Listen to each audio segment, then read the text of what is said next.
오늘 하나님께서 우리에게 주시는 은혜의 말씀 에레미야 애가 3장 17절로 33절까지의 말씀을 다 같이 합독하겠습니다. 주께서 내 심령이 평강에서 멀리 떠나게 하시니 내가 복을 내어 버렸음이요 스스로 이르기를 나의 힘과 여호와께 대한 내 소망이 끊어졌다 하였도다.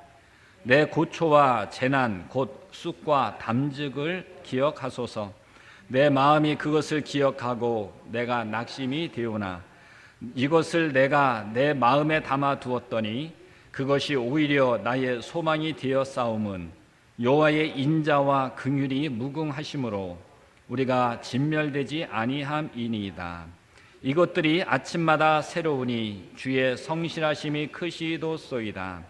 내 심령에 이르기를 여호와는 나의 기업이시니 그러므로 내가 그를 바라리라 하도다. 기다리는 자들에게나 구하는 영혼들에게 여호와는 선하시도다. 사람이 여호와의 구원을 바라고 잠잠히 기다림이 좋도다. 사람은 젊었을 때에 멍에를 매는 것이 좋으니 혼자 앉아서 잠잠할 것은 주께서 그것을 그에게 메우셨음이라. 그대의 입을 땅에 티끌에 댈지어다. 혹시 소망이 있을지로다. 자기를 치는 자에게 뺨을 돌려 대어 치욕으로 배불릴지어다. 이는 주께서 영원토록 버리지 아니하실 것임이며 그가 비록 근심하게 하시나 그의 풍부한 인자하심에 따라 긍휼히 여기실 것임이라. 주께서 인생으로 고생하게 하시며 근심하게 하심은 본심이 아니시로다. 아멘. 할렐루야. 오늘 저희 교회에 방문하셔서 함께 예배 드리시는 분들이 있습니다. 11년 전까지 우리 순복음교회에서 함께 신앙생활을 하셨던 분들이시죠. 예, 아주 오랜만에 저희 순복음교회에 방문하셔서 함께 예배 드리시는데 이강자, 이영미 성도님, 예, 우리 환영합니다. 축하합니다. 예, 감사합니다. 예, 주님께서 오늘 우리와 함께 하시고 우리에게 큰 은혜 줄 줄 믿습니다. 우리 먼저 옆에 분들하고 인사 한번 하겠습니다. 당신은 축복의 사람입니다. 예, 축복의 사람입니다. 할렐루야. 자, 오늘 읽었던 본문 말씀 에레미야 애가 3장 17절로 33절까지의 말씀을 중심으로 하나님의 본심을 알면 낙심하지 않습니다 라는 제목으로 우리가 함께 은혜 받겠습니다. 우리 한번 따라해 보겠습니다. 하나님의 본심을 알면 낙심하지 않습니다. 다시 한번 더 확실하게 크게 한번 따라해 보겠습니다. 하나님의 본심을 알면 낙심하지 않습니다. 아멘. 예, 찬송가 305장 나 같은 죄인 살리신 어메이징 그레이스이지요. 이 찬송가의 작시자인 존 뉴턴이 그리스도인의 사전에는 절망이란 단어가 없다 이렇게 말했습니다. 그리스도인의 사전에는 절망이란 없다. 이 믿음이 반영된 고백이라고 생각이 됩니다. 믿음의 성도는 세상이 절망의 시대라고 말할지라도 우리는 희망을 노래할 수 있어야 하는 거예요. 세상은 절망이라 말하지만 우리는 그 절망의 어둠이 오히려 하나님의 소망의 시대라는 것을 우리가 노래할 수 있어요. 코로나 바이러스로 인해서 경제도 엉망이 되고 또 인간관계의 그 친밀감이 사라져가는 이때에 우리는 희망을 외쳐야 하는 것이에요. 전문가들은 다시는 예전으로 돌아갈 수 없으니 뉴 노멀, 이것이 일상으로 받아들여지고 그것을 준비해야 된다 이렇게 누누이 말하고 있습니다. 그런데 저는 아니라고 말하고 싶어요. 정말 아니라고 생각합니다. 백신이든지 무엇이든지 하나님께서 다시 회복시켜 주실 줄로 저는 믿습니다. 이게 저의 희망사항이지만 또 다른 저의 믿음이기도 한 것입니다. 저는 시간이 좀 필요하긴 하지만 저는 다시 우리가 따뜻한 그 마음을 나누는 그런 관계로 회복될 줄로 저는 믿습니다. 이 절망의 환경에서 희망을 노래하는 것, 이게 바로 살아계신 하나님을 믿는 신앙인의 어떤 그 신앙의 진면목 아니겠습니까? 에레미야 시대의 이스라엘은 오늘 이 시대의 상황과 아주 흡사했어요. 이스라엘은 하나님 앞에서 범죄하고 타락을 했거든요. 마침내 BC 586년에 바벨론에 의해서 패망합니다. 나라를 잃어버립니다. 에레미야 선지자는 이 폐허가 된 조국 이스라엘과 그 수도 예루살렘을 바라보면서 흐르는 눈물을 주체할 수 없었어요. 아름다웠던 시가지가 잿더미가 되고 화려했던 성전이 다 무너져 버리고, 그리고 백성들은 죽임을 당하고 많은 사람들은 포로로 끌려가는 그 모습을 바라보면서 한마디로 아비규환이었거든요. 그 모습을 보면서 얼마나 눈물을 흘렸는지 몰라요. 지금 이 세상이 여러분 그렇지 않습니까? 굉장한 아비규환 속에 있는 것 같아요. 에레미야 애가는 그 참상을 보고 눈물로 쏘내려간 비탄시입니다. 구구절절 비참한 상황이 그려져 있고 선지자의 눈물과 그 슬픔이 배어져 있습니다. 그래서 에레미야 애가 1장 2절과 또 1장 16절과 에레미야 2장 11절로 12절에서 이렇게 말하고 있어요. 밤에는 슬피 우니 눈물이 뺨에 흐름이요, 이로 말미암아 내가 우니 내 눈에 눈물이 물같이 흐름이요, 내 눈이 눈물에 상하며 내 창자가 끊어지며 내 간이 땅에 쏟아졌으니. 이 고백을 통해서 이 선지자 에레미야 선지자의 그 고통이 얼마나 컸는지 여러분 상상이 되십니까? 그런 가운데 과연 희망을 가질 수 있을까요? 이런 애절한, 그런 구구절절한 그런 비참한 상황을 바라보면서 거기서 어떻게 희망을 찾을 수 있을까요? 인간적으로 보면 완전 절망의 상태입니다. 포로로서의 삶이 뉴노멀이 되어지는 것이죠. 영원히 그렇게 살 수밖에 없어 보여집니다. 희망이 없는 것이에요. 에레미야는 이런 상황을 고통스러워하면서 낙심합니다. 그래서 읽었던 본문 18절에 나의 힘과 여호와께 대한 내 소망이 끊어졌다, 이렇게 고백하고 있어요. 더 이상 소망이 없어 보인다는 것입니다. 하나님께서 남유다를 그렇게 망하게 하셨으니 남유다는 더 이상 소망이 없어 보였던 것이에요. 그런데 에레미야는 그러한 절망과 낙심의 상황 가운데서도 다시 소망을 가지게 되는데, 그것은 마음에 한 가지 사실을 마음에 담아뒀기 때문에 그것으로 인해서 소망을 가지게 됐다라고 고백합니다. 그것이 바로 22절의 말씀인데요. 여호와의 인자와 긍휼이 무궁하심으로 우리가 진멸되지 아니함이니이다. 에레미야 선지자는 절망의 상황에서 긍정적인 마음으로 소망을 가지는데, 그것은 여호와 하나님이 어떤 분이신가, 바로 인자와 긍휼이 무궁하신 분이라는 사실이고, 또 하나님이 무엇을 행하셨는가 보니까 비록 나라는 망했지만 진멸하지 않았고 앞으로도 진멸되지 않을 거라는 그 생각을 했던 것이에요. 한마디로 좋으신 하나님을 생각하니까 절망스러운 상황에서도 소망이 생기더라는 것입니다. 그리고 33절에서 더 분명하게 하나님에 대해서 고백하고 있는데, 우리 함께 성경을 펴놓으신 분들은 33절 말씀을 우리가 함께 다 같이 읽겠습니다. 33절입니다. 주께서 인생으로 고생하게 하시며 근심하게 하심은 본심이 아니시로다. 아멘. 겉으로 보기에는 하나님이 유다를 멸망하게 하시고 자신을 그러한 고통 속에 두신 것이 절망스러워 보였지만, 그러나 다시 소망을 가지게 된 것은 에레미야가 하나님의 본심을 알았기 때문이라는 것이에요. 왜 하나님이 이런 고난을 주셨는지, 왜 이런 문제를 우리에게 던져주셨는지 그 마음을 알고 나니까 오히려 거기서 소망이 생겼다는 것입니다. 우리에게도 절망과 근심된 일이 많잖아요. 괜찮아졌나 싶으니까 또 다른 문제가 찾아오잖아요. 그런데 그때에 우리가 봐야 할 것은 무엇입니까? 에레미야가 본 것처럼 하나님의 본심을 보시기를 원합니다. 하나님의 본심이 무엇인지 깨달으시기를 원합니다. 그런데 사람들은 하나님의 본심을 헤아리기보다는 겉으로 일어나는 일들을 보면서 하나님을 평가하다가 낙심하고 절망하게 되는 것입니다. 눈에 보이는 것은 현상이지 본질이 아니라는 것이에요. 그런데 우리가 봐야 하는 것은 현상이 아니라 본질입니다. 눈에 보이는 상황들에 우리가 시선이 멈춰지는 게 아니라 그 문제 뒤에 있는 그 본질적인 부분을 우리가 봐야 하는 것입니다.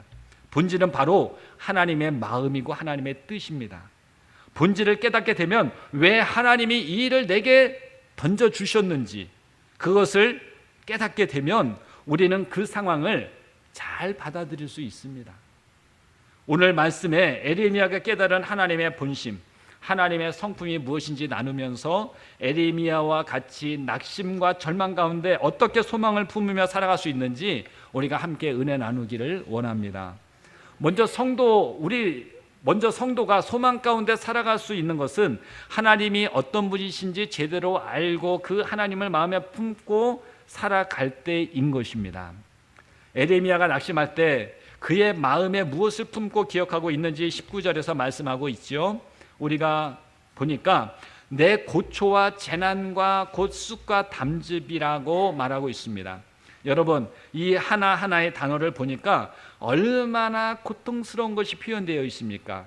여러분, 고초당하는 것, 재난 속에 있는 것, 또 쑥의 그 쓴맛, 그 담즙, 여러분 웅담 드셔보셨나요?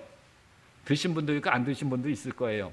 그러면은 쓸개, 생선의 쓸개 같은 거 있잖아요. 잘못해서 그게 국에 들어가서 그거 씹었을 때 얼마나 씁니까? 그 인생의 그 쓴맛을 지금 보고 있다는 것이에요.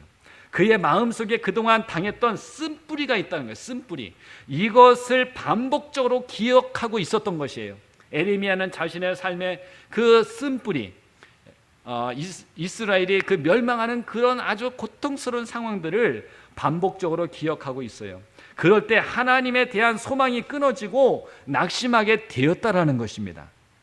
생각하고 또 생각하는 것, 안 좋은 것, 섭섭한 것, 이것을 자주 기억하고 자꾸 되씹을 때 바로 낙심의 길이 열리는 것이에요. 낙심의 길에서 벗어나지 못하는 것이에요. 그래서 우리가 안 좋은 이 쓴뿌리들은 빨리 뽑아버리도록 하나님께 기도하시고, 안 좋은 기억은 지워버리는 것이 우리에게 참 도움이 되는 것이죠. 그런데 에레미야가 소망을 가지게 된 것은 그 마음의 쓴뿌리가 아닌 하나님이 어떤 분인지에 대해서 기억했을 때인 것입니다. 21절 우리가 성경을 펴놓으셨으면 오늘 읽었던 본문 말씀 21절을 다 같이 함께 읽겠습니다. 이것을 내가 내 마음에 담아 두었더니 그것이 오히려 나의 소망이 되었사옴은. 자, 그의 마음에 하나님의 본심, 하나님이 어떠한 분이신지에 대해서 묵상하며 그 하나님을 마음에 품게 되었을 때에 그가 소망을 가지게 되었다라고 하는 것입니다. 어떻게 이 문제를 해결할까? 세상적인 방법을 구했을 때가 아니라 하나님을 바라보고 하나님의 은혜를 구하고 하나님의 본심을, 하나님이 어떤 분인지에 대해서 묵상을 하니까 그 가운데서 소망이 생기다라는 것입니다. 에레미야는 하나님에 대해서 이렇게 고백하지요. 여호와의 인자와 긍휼이 무궁하심으로 우리가 진멸되지 아니한다. 에레미야가 절망 가운데 소망을 가지게 된 것은 여호와의 인자와 긍휼이 무궁하신 것을 마음에 품었기 때문입니다. 지금은 이렇게 고통스럽지만, 어렵지만, 힘들지만, 답답하지만 하나님의 긍휼하심과 하나님의 인자하심이 나와 함께 하시기 때문에 반드시 하나님은 화가 변하여 복이 되게 하시고 나를 더욱 좋게 하실 것이다 라고 하는 그 믿음, 그 마음을 품었기 때문에 소망을 가질 수 있었던 것입니다. 겉으로 볼 때에 하나님은 유다를 멸망시키는 긍휼이 없고 인자함이 없는 분으로 보이는 거예요. 자신도 그런 하나님의 모습 때문에 낙심을 했었다는 거예요. 그런데 그 본심을 알고 보니까 하나님이 어떤 분이세요? 무궁하신 분인데 긍휼과 자비하심을 깨닫게 되었다는 것입니다. 하나님은 인자와 긍휼이 무궁하신 분이에요. 죄로 멸망할 수밖에 없는 이 유다를 불쌍히 보셨습니다. 자신들이 지은 죄를 돌아보면 멸망당할 수밖에 없어요. 그것이 당연한 일입니다. 그래도 유다의 멸망을 하나님께서 막아보시고자 선지자들을 세우셔서 그들을 보내셔서 이스라엘 백성들이 돌이키도록 말씀을 전하게 하시고 이대로 가면 반드시 멸망할 거라는 경고를 선지자들을 통해서 하나님이 말하게 하셨던 것입니다. 하나님께서 유다의 재앙을 예언하신 것은 그들을 멸망시키려고 하신 것이 아니라 도리어 살리려고 하신 것이라는 것을 에레미야가 깨달았던 것이에요. 그리고 긍휼과 인자가 무궁하신 하나님은 남유다를 진멸시키지 아니할 것이라고 고백을 합니다. 유다가 멸망당한 것을 다른 나라 사람들이 볼 때 어떻게 생각했을까요? 망했다, 완전히 죽었다, 이제는 끝났다, 이렇게 보았을 것입니다. 그런데 하나님께서는 남유다의 회복을 예언하도록 하셨습니다. 에레미야의 입술을 통해서 남유다가 끝난 것이 아니라 하나님이 다시 회복시켜 주실 거라고 에레미야 선지자의 입술을 통해서 증거하게 하셨습니다. 망한 것 같지만 하나님은 그들을 회복시키셔서 다시 하나님의 나라를 세우시겠다라고 말씀하신 거예요. 여전히 죄 가운데 살아가는 저와 여러분이 멸망당하지 않는 것도 하나님의 긍휼과 하나님의 인자하심이 무궁하시기 때문인 것입니다. 때로 우리가 서로의 모습을 바라볼 때에 참 허물도 보이지요. 허물도 많고 죄로 인해서 연약한 인생인 것처럼 보여지게 됩니다. 그러나 하나님께서 저와 여러분을 보실 때는 어떠하실까요? 죄로 말미암아서 멸망받기에 마땅한 인생으로 보일 것입니다. 그런데 하나님은 그러한 죄인임에도 불구하고 불쌍하게 여기시고 불쌍하게 보시고 그 인자하심으로 우리를 구원하시고자 하셨던 것입니다. 하나님께서 우리를 긍휼히 보시고 구원하기 위해서 어떻게 하셨습니까? 예수 그리스도를 보내주셔서 저와 여러분을 절망 가운데서 망하는 자가 아니라 죄 가운데서 구원받게 된 줄로 믿습니다.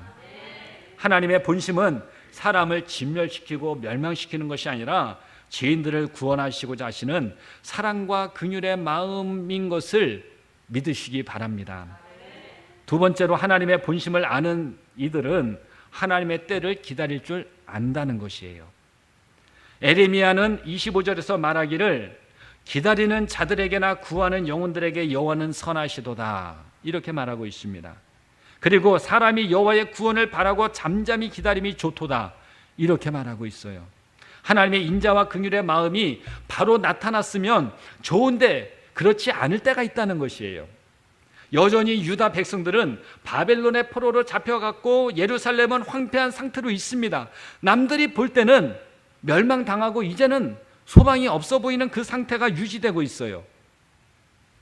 여전히 고초와 재난이 남아 있습니다. 그럼에도 불구하고 하나님의 인자와 긍휼을 믿는 이들은 하나님의 구원의 때가 있다는 것을 소망하며 기다릴 수 있다는 것입니다. 지금은 고난 가운데 있지만 내일이면 앞으로 하나님의 회복과 하나님의 구원이 반드시 있음을 믿고 그 고난의 때에 기도하며 하나님 바라보며 하나님 의지하며 견디고 나간다는 것이에요.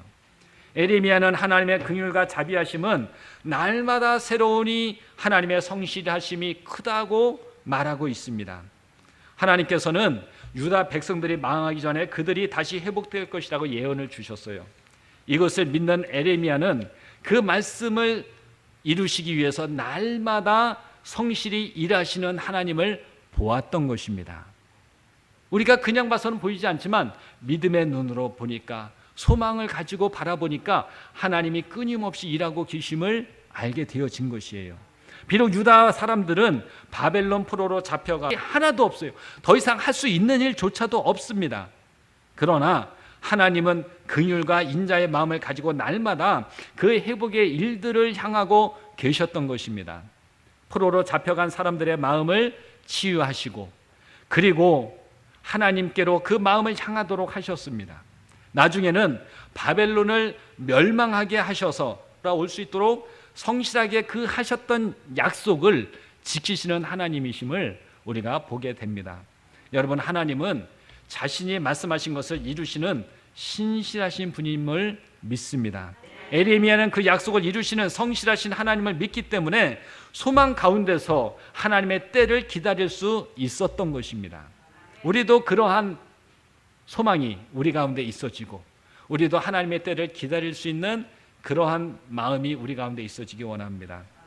사실 낙심될 때에 절망적인 상황에서 하나님의 구원을 기다린다는 것이 그렇지 않잖아요. 어렵잖아요. 하지만 그럴 때에도 하나님의 구원을 기다린다는 것은 하나님의 사랑과 긍휼과 성실하심을 믿는 믿음으로 가능한 것인 줄로 믿습니다. 하나님은 기다리는 자에게 선하시다고 하셨어요.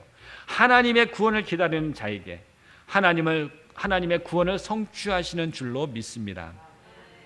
그래서 신앙은 한편으로는 기다림이다, 이렇게 생각할 수 있습니다. 주님 오실 날을 기다리는 것은 당연한 것이고 하나님의 때를 기다리는 것이 바로 믿음의 사람들이 그 어려운 상황에서 해야 하는 일인 줄로 믿습니다. 에레미야는 26절에서 이렇게 말씀하지요. 사람이 여호와의 구원을 바라고 잠잠히 기다림이 좋도다. 우리의 삶에 절망이 찾아왔을 때 우리가 바라봐야 할 분은 하나님이신 것입니다. 세상적인 시각에서 볼 때에도 나를 구원할 사람들과 방법들이 있지만 궁극적으로 하나님께서 구원해 주시지 않으면 그 모든 노력들이 허사가 된다는 것이에요. 잘 될 것 같은데 지나고 보니까 다 그림자와 많은 것입니다. 그렇기 때문에 그 어떠한 것보다도 하나님을 바라보고 또 믿음을 가지고 그 구원의 때를 기다리는 것이 하나님의 본심을 아는 자의 모습인 것입니다. 세 번째로 우리가 하나님의 본심을 알고 싶어하고 하나님이 어떤 분이신지 깨닫는다는 것은 우리의 신앙이 더욱 성숙해지고 있음을 의미하고 있는 것입니다. 여러분, 우리의 신앙이 성숙되어지기 원하지요? 우리가 신앙적으로 미성숙할 때에는 하나님의 본심에 대해서 오해할 때가 참 많았습니다. 마치 어린아이와 같은 거예요. 부모님들은 항상 어린 자녀들에게 이런 교육을 합니다. 사탕이나 과자를 사주는 아저씨 따라가면 안 돼. 그런데 실제로 보면 어떻게 됩니까? 과자와 사탕을 사준다고 하면 좋은 아저씨라고 따라가려고 하잖아요. 자녀들이 어릴 때는 부모님의 그 본심을 헤아리기보다는 겉으로 자신에게 대해주는 모습을 보고 그 사람을 평가하는 것이에요. 부모가 자신에게 잘해주면 좋은 부모이고 자신을 혼내주고 모질게 대하면 나쁜 부모라고 생각합니다. 하지만 자녀가 이제 성숙되게 되면, 이제 성장하게 되면 자신에게 모질게 대했던 부모의 더 큰 사랑을 깨닫게 된다는 것이에요. 나를 사랑해서 그렇게 말씀하셨구나. 하지만 자녀가 성숙하게 돼야 그 부분을 알게 되는 것이잖아요. 전에는 부모님의 본심이 그 외적인 것에 가려져서 보이지 않았지만 성숙하면서 부모님의 그 본심을 알아가게 되는 것입니다. 그때 바로 철이 드는 거잖아요. 철이 드는 것입니다. 유다 백성들의 믿음의 수준이 어린아이와 같았어요. 자신들에게 야단치고 재앙을 예고하는 에레미야와 하나님을 싫어했고 자신들을 축복할 것 같은 우상에게 마음이 끌렸던 것이에요. 그래서 하나님보다 눈에 보이는 우상의 마음을 더 가지고 따르려고 했습니다. 하지만 에레미야는 하나님의 본심을 헤아리는 성숙한 신앙을 가진 사람이었습니다. 그가 하나님의 본심을 이해할 수 있는 이유가 있습니다. 그것은 자신도 하나님과 같은 마음을 품고 선지자의 사명을 감당했기 때문에 하나님의 마음을 품을 수 있었습니다. 에레미야의 예언은 겉으로 보기에는 동족들을 저주하는 것 같고 미워하는 것처럼 여겨졌습니다. 그래서 동족들이, 이스라엘 백성들이 에레미야 선지자를 고통스럽게 했어요. 그런데 사실 에레미야에게는 그 누구보다도 자기 동족에 대한 사랑, 그 긍휼히 여기는 마음과 인자한 마음입니다. 그래서 돌이키라고, 하나님께로 돌아오라고 쓴소리를 마다하지 않고 했던 것입니다. 우리도 겉으로 드러나는 말과 행동을 가지고서 상대방을 평가할 때가 있잖아요. 그런데 성숙한 사람은 그 사람의 본심을 살피고자 애를 쓰는 것입니다. 가족 간에도 서로를 향해 긍휼히 여기는, 그리고 사랑의 마음을 먼저 헤아린다면 서로에 대해서 실망하기보다는 감사한 마음이 들 것입니다. 교회 안에서도 서로를 향한 긍휼과 사랑의 마음, 그리고 그 사람의 본심을 헤아린다면 오해가 될 만한 말을 듣고 또 그 사람의 그 행동을 보더라도 사랑과 긍휼의 마음으로 이해가 되고 용서가 될 것입니다. 남들은 저 사람에 대해서 비난하고 욕하지만 정말 저 사람의 본심을, 저 사람의 진실한 마음을 내가 알게 되면 그 사람에 대해서 노여워하는 것이 아니라 오히려 그 사람을 이해하게 되고 그 사람을 품는 그런 성숙한 사람이 될 것입니다. 말씀을 정리합니다. 우리가 하나님을 믿고 주의 뜻대로 살아갈 때에도 낙심의 시간이 찾아올 때가 있습니다. 에레미야와 같이 고난과 절망의 상황들을 마주할 때에 낙심하게 되고 소망까지 잃어버리게 되는 것이에요. 오늘날 전 세계적으로 어려운 때를 우리가 지나가고 있습니다. 코로나 바이러스로 인해서 우리의 삶에 어려움이 있게 됩니다. 또 죽어가는 사람도 있습니다. 때로는 개인적으로 가정과 교회 안에서도 어려운 고통스러운 일들을 경험할 때가 있습니다. 그럴 때에는 모든 것을 포기하고 절망감에 빠져 있을 때도 있어요. 정말 모든 거 내려놓고 싶다 이런 생각을 들 때가 있지 않습니까? 저 또한 그런 과정을 지나왔습니다. 그때 느꼈던 하나님의 본심은 제가 이민자인 우리 동포들을 대상으로 목회하기 때문에 인생의 바닥을 경험하면서 우리 동포들이 이민자들의 그 애환과 심정 그리고 삶의 경험을 하게 하시는 훈련이었던 것입니다. 그 하나님의 본심을 깨닫고 나니까 힘들고 낙심되는 일이 사라진 것이 아니지만 계속 되어지고 있지만 포기할 수가 없었습니다. 이 일을 내가 포기하면 하나님은 제 인생을 포기하실 것 같은 두려운 마음이 있었기 때문입니다. 그래서 이 일을 악물고 참아냈습니다. 한국에서부터 미국까지 제 인생의 모든 부분들을 인도하신 하나님의 신실하심과 그 하나님의 그 은혜를 기억하게 되고 또 소망이 있었기 때문에 끝까지 견딜 수가 있었습니다. 여러분, 우리는 에레미야와 같이 하나님의 본심을 깨닫는 지혜가 있어야 합니다.